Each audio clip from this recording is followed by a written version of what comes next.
దేవుడు స్తోత్రార్హుడు.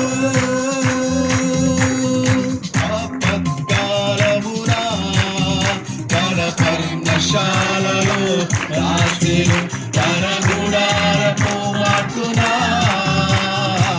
నన్ను దాచెను. పడాలి. ఆపత్కాలమున తన పర్ణశాలలో రాత్రిలు తన గుడారపు మాటున నన్ను దాచెను. ఆశ్రయ దుర్గముపై నన్ను ఎక్కించెను.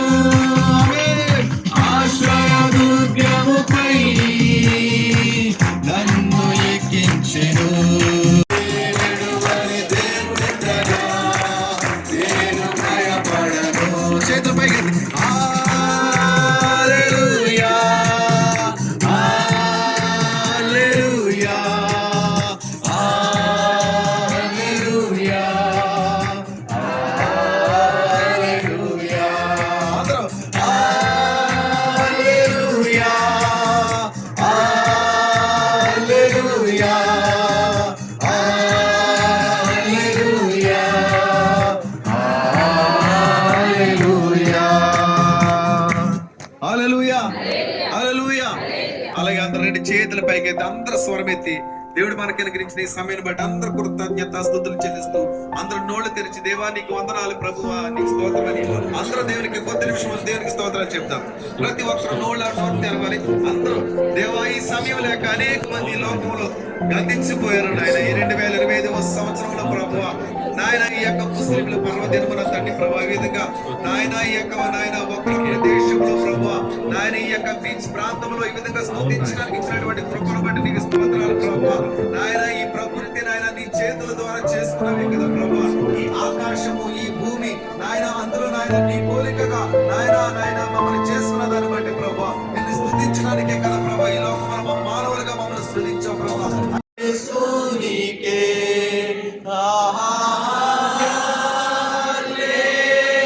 అందరూ చివరిగా పాడదాం అందరూ కలిసి.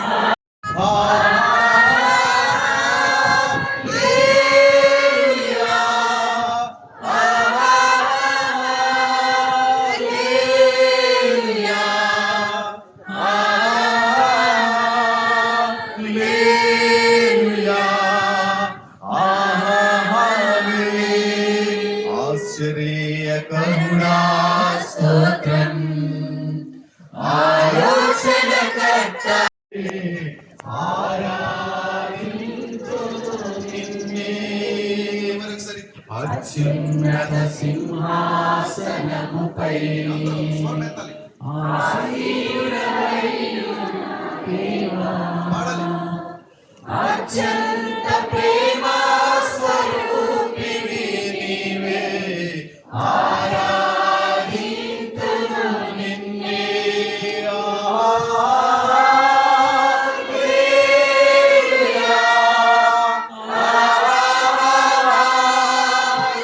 హల్లెలూయా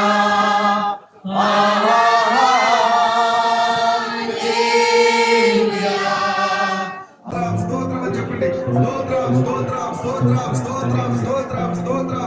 స్తుతి నాయన స్తుతి నాయన స్తుతి నాయన స్తుతి నాయన అని నామముల కన్నా పైనామము గల దేవా నీకు స్తోత్రాలు ప్రభా. నిన్న నేడు ఏకరీతిగా ఉన్న దేవుడా నీకు స్తోత్రాలు ప్రభా. మా కొరకు ప్రాణం పెట్టిన దేవా మీకు స్తోత్రాలు ప్రభా. మా కొరకు తిరిగి లేచిన దేవా నీకు స్తోత్రాలు ప్రభా. నాయన మా పాపములు క్షమించిన దేవా మీకు స్తోత్రాలు తండ్రి ప్రభా.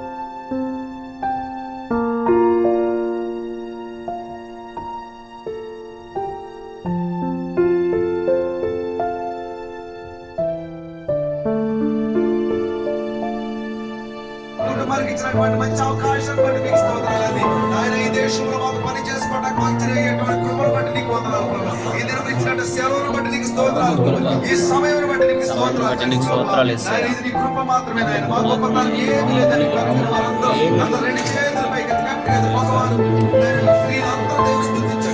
అందరూ ప్రభువు స్తుతిద్దాం. హల్లెలూయా.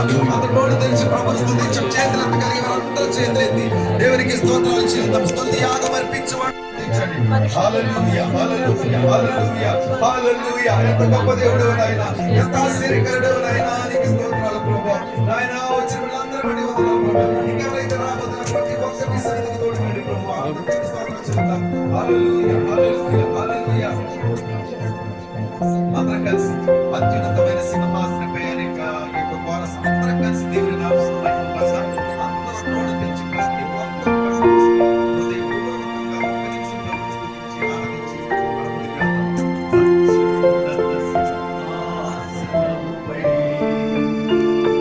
ఆసీనుడవైన దేవా. మన స్వాధీనంలో ఉంటుంది. షుగర్ వచ్చింది, అన్నం తగ్గితే బెళ్ళతో పనులు కదా, కంచం తినాల్సిందే, ఓ బెళ్ళ వేయాల్సిందే. కంట్రోల్ లెస్ అనమాట. అంటే మన స్వాధీనంలో ఉన్న శరీరం, దాన్ని కాల్ చేసామనుకోండి, మనం ఎట్ట చెప్తే అట్టుంటుంది. యేసు రక్తమే జయం. హల్లెలూయా. ఒక సంఘానికి కట్టుబడే ఆత్మ దేవుడు మనకిచ్చునుగాక. ఈ ఇస్సాకారికి ఒక్కడే పాస్టర్ మోషే, అంటే 100 మంది పాస్టర్లు ఉండరు. ఎవరు అడిగినా ఏ దేంట్లో అయితే రక్షించబడ్డామో ఇప్పుడు దాంట్లోనే ఉన్నాం.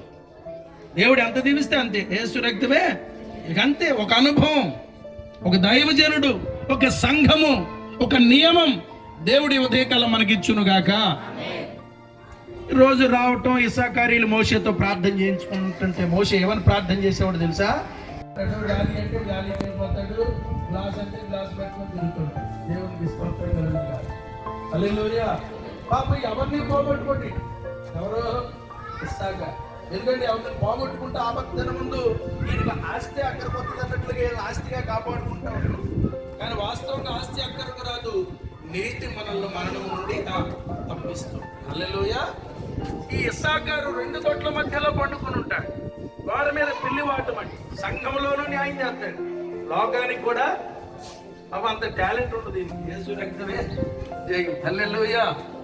ఇలా బలహీనుడిగా కనబడుతున్నటువంటి ఇస్సాకారు ముందు అధ్యాయంలోకి వెళ్ళాక చాలా దీవించబడ్డాడు. హల్లెలూయా. న్యాయాధిపతుల గ్రంథము మీరు చదవద్దు కానీ ఒక్కడు చదవండి. 10వ అధ్యాయము 1వ వచనంలో న్యాయాధిపతి అయ్యారు ఈ గోత్రములో నుండి. దేవునికి స్తోత్రం కలుగునుగాక. చదవండి ఒక మాట. అబీమెలెకునకు తరువాత ఇస్సాకారు గోత్రికుడైనటువంటి దోదో మనవుడు ఇస్సాకారు న్యాయాధిపతి అయ్యాడు. తోల. దేవునికి స్తోత్రం. ఇస్సాకారు గోత్రంలో నుండి తోల అనే వ్యక్తి న్యాయాధిపతి అయ్యాడు. ఒక బలహీనమైన కుటుంబంలో నుండి ఒక బలమైనటువంటి వ్యక్తి రావటం సర్వసాధారణమైన విషయమేమి కాదండి. ఒకప్పుడు మా చిన్నప్పుడు పరిస్థితులు, ఇప్పుడు పరిస్థితులు గమనించామనుకోండి, దేవుడు నమ్మదగిన వాడని మనకు అర్థమవుతుంది. హల్లెలూయా. ఎప్పుడు కూడా ప్రారంభ స్థితిని మనం మర్చిపోకూడదు. ఈ ఇస్సాకారు ప్రారంభ స్థితి కొంచెముగా ఉంది. ఎంత కొంచెముగా అంటే వాక్యం అంటుంది, నీ ప్రారంభము కొద్దిగా ఉండనడు తుదకు మహాభివృద్ధిని కలగచేస్తాడు. మనం కూడా మన ఇళ్ళ దగ్గర నుండి బయలుదేరేటప్పుడు ఒక తీర్మానంతో బయలుదేరుతాం, పట్టుదలతో బయలుదేరుతాం. కానీ ఇక్కడికి వచ్చాక పరిస్థితులు లోకానికి దాసోహం అయిపోతున్నటువంటి అనుభవాలు మనం గమనిస్తా ఉన్నాం. అయితే వాక్యము మనలను సంఘం అనే దొడ్డిలో స్థిరపరుస్తుంది. హల్లెలూయా. 2 తొట్ల మధ్యలో ఉన్న అనుభవాలు దేవుడు ఒప్పుకోడండి. ఏలియా అంటాడు కర్మేలు పర్వతం మీద, ధుమన్స్కులారా ఎన్నాళ్ళు మీరు 2 తలంపుల మధ్యలో ఉంటారు? అయితే యెహోవా దేవుడైతే యెహోవాను ఆరాధన చేయండి, బయలుదేవుడు అయితే ఏదైనా ఒకటే, 2గా. ఎందుకని 2 మనస్సుల మధ్యలో ఉండకూడదు? ప్రకటన గ్రంథంలో ఉంది. అయితే చల్లగా ఉండు, లేకపోతే ఉడివచ్చగా సామాగా యేసు రక్తమే. అలాగే మరి ముఖ్యంగా ఈ కుర్చీలు కానీ ఈ టేబుల్స్ కానీ తీసుకురావడానికి అక్కడ ఎక్కించడానికి చాలా మంది ఉన్నారు, దిమ్మినప్పుడు ఎవరు లేరు. అయితే అన్ని సందర్భాల్లో కూడా వాసు గారు ఆయన, నేనే ఫస్ట్ వచ్చాను. అసలు యాక్చువల్ చెప్పాను, నేను ఫస్ట్ ఇప్పుడు రాలేదు, ఇదే ఫస్ట్ వచ్చాను. నేను వచ్చేటప్పటికి ఆయన అక్కడ ఉన్నారు.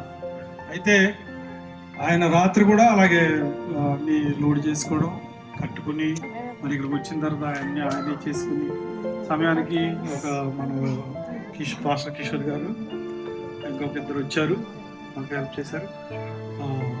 వారిద్దరికి కూడా నా హృదయపూర్వకంగా తెలియజేస్తాను. అనేక మంది ఇక్కడ వాలంటీర్గా నేను చేయబోయే కార్యక్రమాల విషయంలో కూడా నేను వందనాలు తెలియజేస్తున్నాను.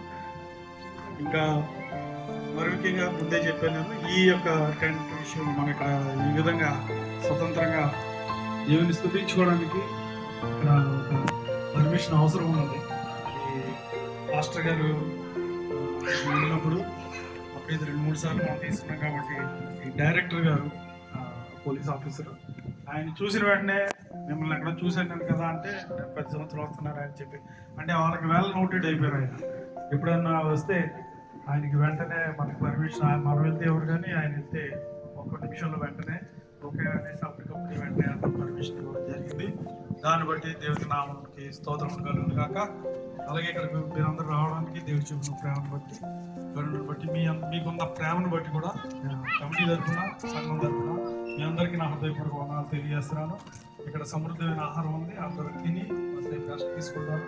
తర్వాత మనం అక్కడికి కొన్ని గేమ్స్ ఉన్నాయి, గేమ్స్ ఉన్నాయి, కిడ్స్ కోసం ఒక 5 ఉన్నాయి, అలాగే జెంట్స్ కూడా ఒక 5 గేమ్స్ ఉన్నాయి. చిన్న గిఫ్ట్స్ మసాలానే మేము ఇలా అరేంజ్ చేసాం. దాన్ని బట్టి మీరందరూ ఆ గేమ్స్లో కూడా పాల్గొనాలని, సంతోషంగా ఇక్కడికి వచ్చి గడిపి సంతోషంగా తిరిగి అందరూ క్షేమంగా ఇక్కడికి చేరాలని దేవదేవుని స్తుతిస్తూ ఈ నా మాటలు